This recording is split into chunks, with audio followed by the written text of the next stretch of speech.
ભ્રષ્ટાચાર વિરુદ્ધની આપણે અંગ્રેજોની ગુલામીમાંથી તો 1947 15મી ઓગસ્ટના દિવસે થઈ ગયા, પરંતુ હજી સુધી આ તાનાશાહી અધિકારીઓ, ભ્રષ્ટ અધિકારીઓ તેમજ અસામાજિક તત્વો ના ત્રાસમાંથી આપણે આઝાદ થઈ શક્યા નથી.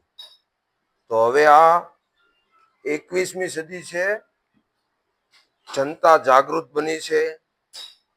સંવિધાનિક રીતે ભારતના નાગરિક તરીકે જે સંવિધાનિક આપણને આપણો અધિકાર મળ્યો છે એ મુજબ આપણે જાગૃત બની અને ભ્રષ્ટ અધિકારી હોય તોય ભલે, ભ્રષ્ટ નેતા હોય તોય ભલે, કે ભ્રષ્ટ કોઈ પણ કર્મચારી હોય, આપણો હેતુ ફક્ત ને ફક્ત ભ્રષ્ટાચાર મુક્ત કરવાનો છે.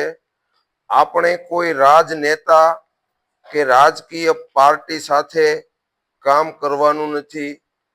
આપણો હેતુ ફક્ત અને ફક્ત સમાજના કામો, પારદર્શિતા રહે અને અધિકારીઓ અને જનતાની વચ્ચે પારદર્શિતા રહે, એવા હેતુથી આપણે સૌએ સાથે મળી, સૌના સાથ વગર આ વસ્તુ અશક્ય છે. માટે તમામ મિત્રો જોડાવ અને આરટીઆઈ યોદ્ધા બનો.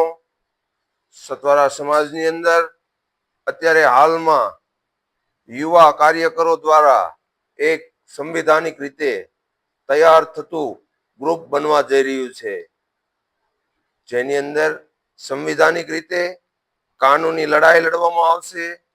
તો ઉત્સાહી યુવાનો જોડાઓ અને દેશને તથા સમાજને ભ્રષ્ટાચાર મુક્ત કરો. જય હિન્દ, જય ભારત, વંદે માતરમ.